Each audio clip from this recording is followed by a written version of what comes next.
Chapter 22. So you know the deal.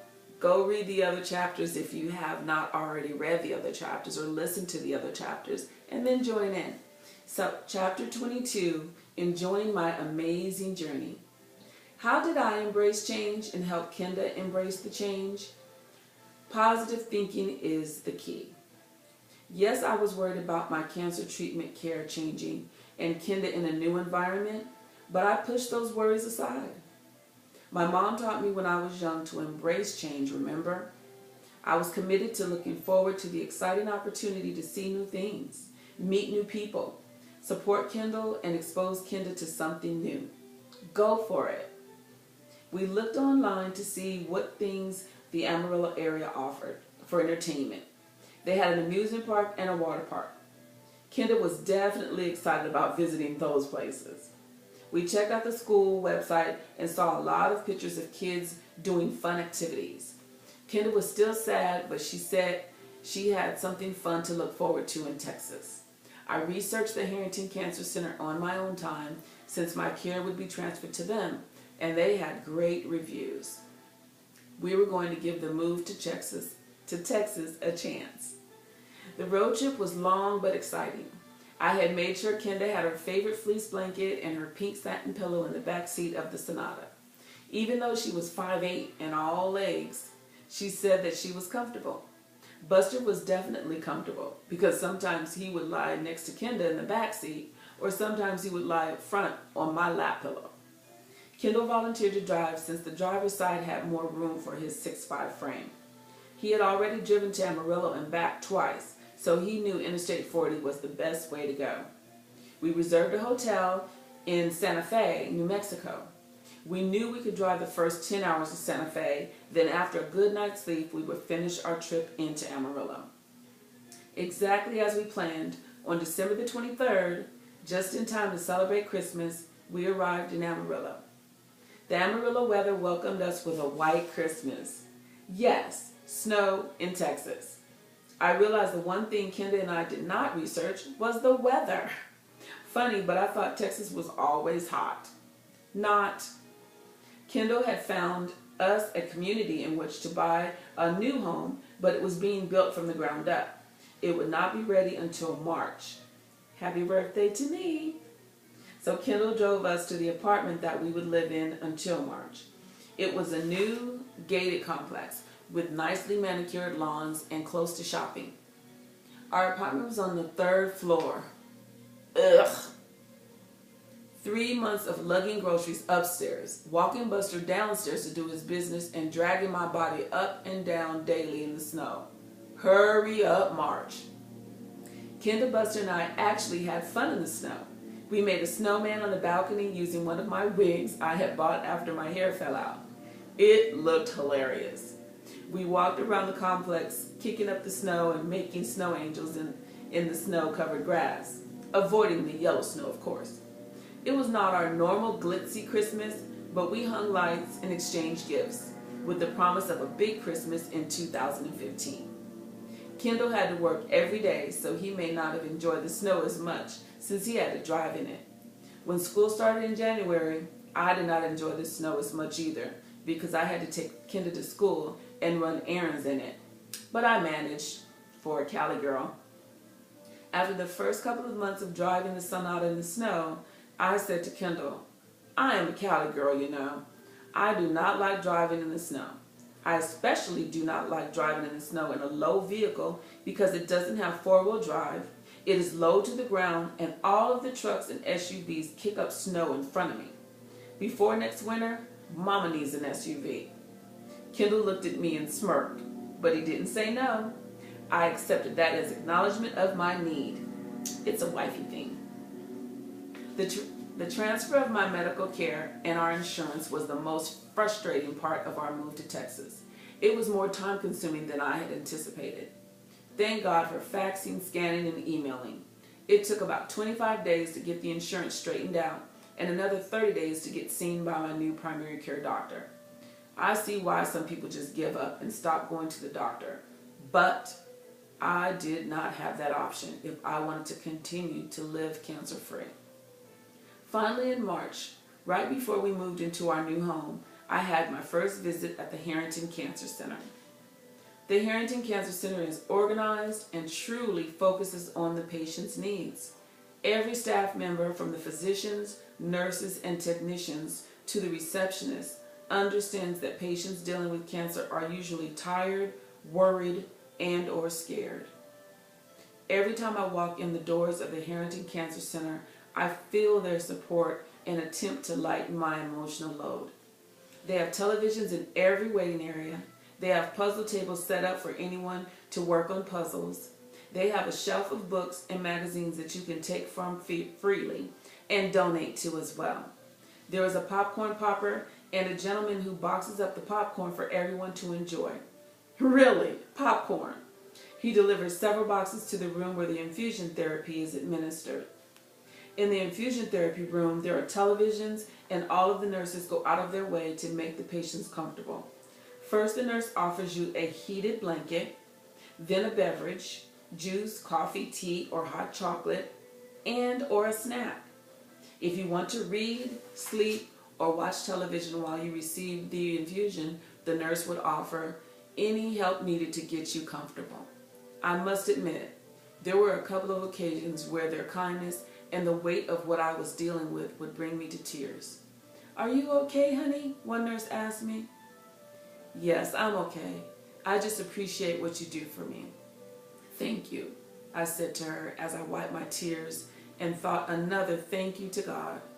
Then I would usually read while some other patients slept.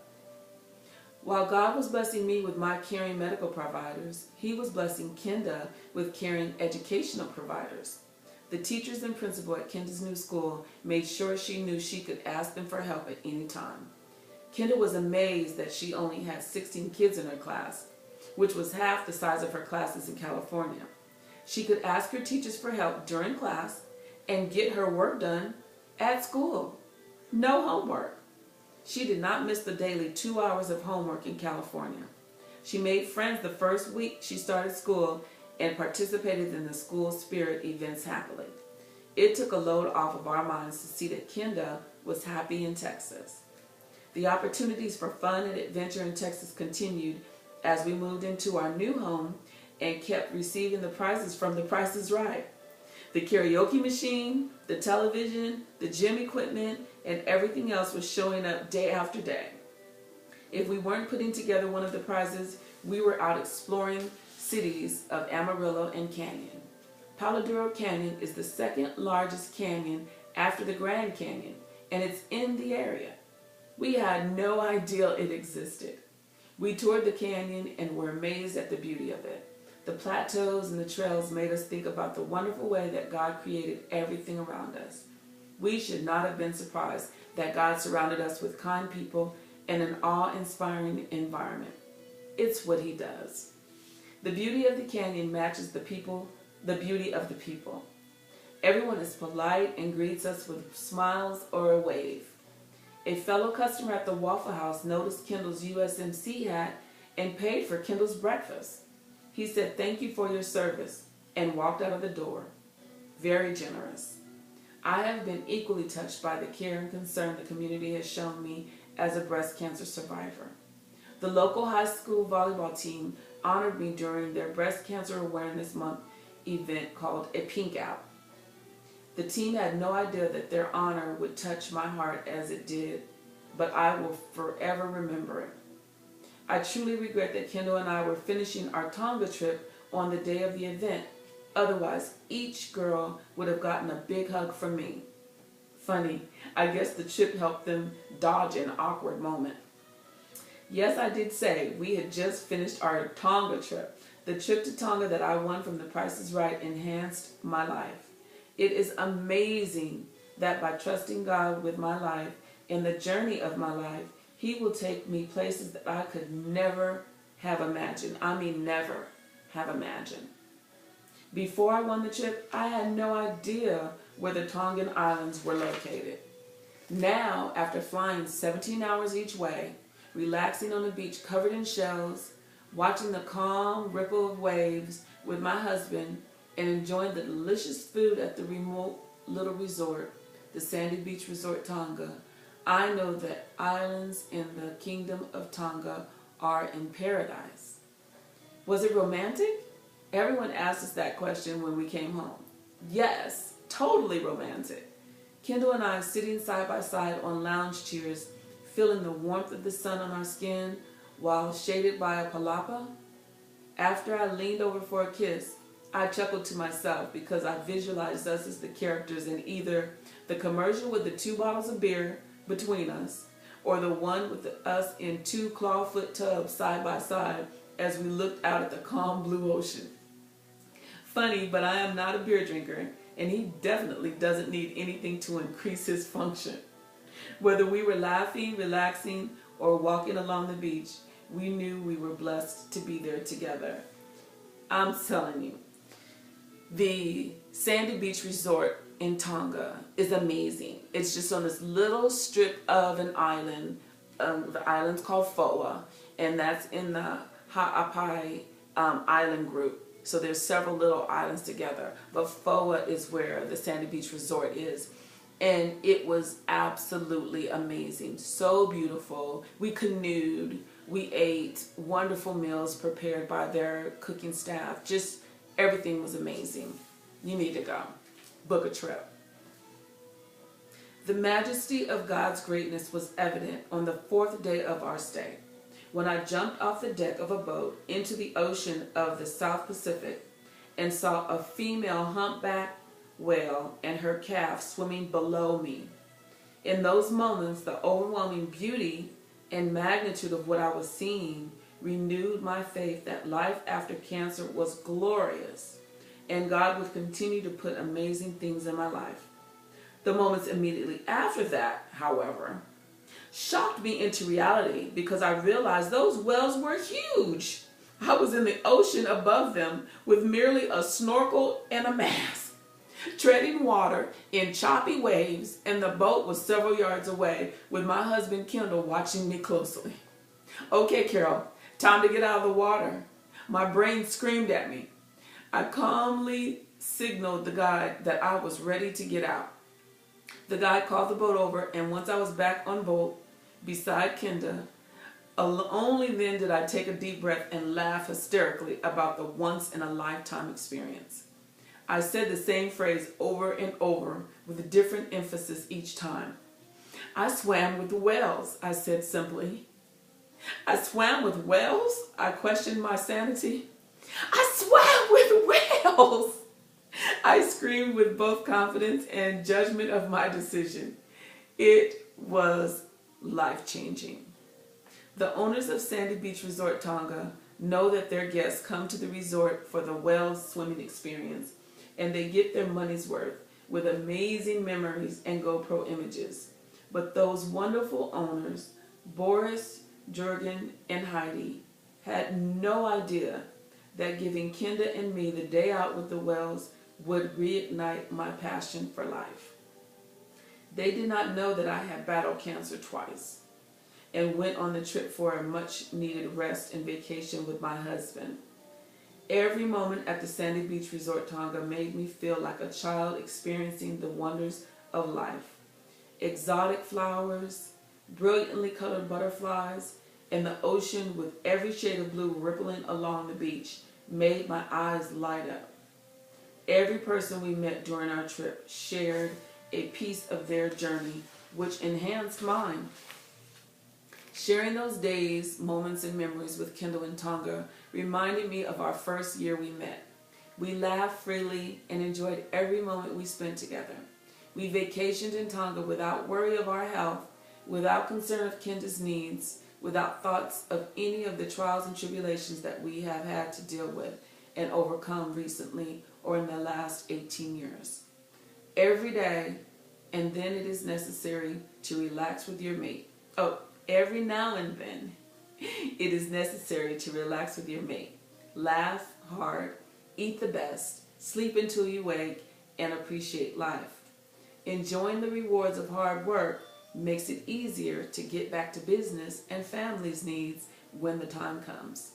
I knew my mom was taking care of Kenda. Yes, she came out to Amarillo area to take care of Kenda while we went to Tonga. And Tonga's amazing. And on our last day, we actually went to Tonga. So truly the resort we stayed on was on Foa. So Foa was amazing. But then we went to Tonga and toured that before we flew out. Oh, so beautiful and amazing. The people so nice. And this unique, crazy stuff. They have this one tree with bats that everybody goes to take pictures of. Just a tree full of bats. It's amazing. I haven't seen a bat close up. And then driving along out on the outside of the coast, there were pigs, just like their pigs roam free. And they know to come back home. They know, they're like dogs. They know where their house is, and they go eat and forage in the neighborhood, and then they come back. And when the people that lived across the street from the beach, when the low tide goes out, the pigs are out there eating whatever washed up. So shrimp or other crustaceans out of the wet, muddy sand. It was crazy. It was just crazy. You have to go. If you have an opportunity to go to Australia or Tonga or the island of Foa, go to the Facebook, Sandy Beach Resort. They're on Facebook. Amazing. Make sure it's Sandy Beach Resort Tonga, because there's several Sandy Beach resorts, but this one's in Tonga. And at the end of chapter 22, I wrote, "Dear God, thank you for everything. My past, my present, and my future. I wouldn't change a thing. Love, Carol." A new stone on my path. Life-changing. And those are pictures at the end of 22. That's me, obviously, reflecting on the beach. And then me and some of the Tongan women that help at the resort. Very nice girls. And then Kendall and I, and just me, and there's me and Kendall and Boris and Jorgen, and then me jumping off the back of the boat and one of the whales jumping around. I'm telling you, it was amazing, crazy. Go to the website, their Facebook, and you can see some of the video of people swimming with whales. Not my video, but you can see some people's. And I do have mine I can post on my website. I forgot about that. So we'll go on to the next chapter. Bye.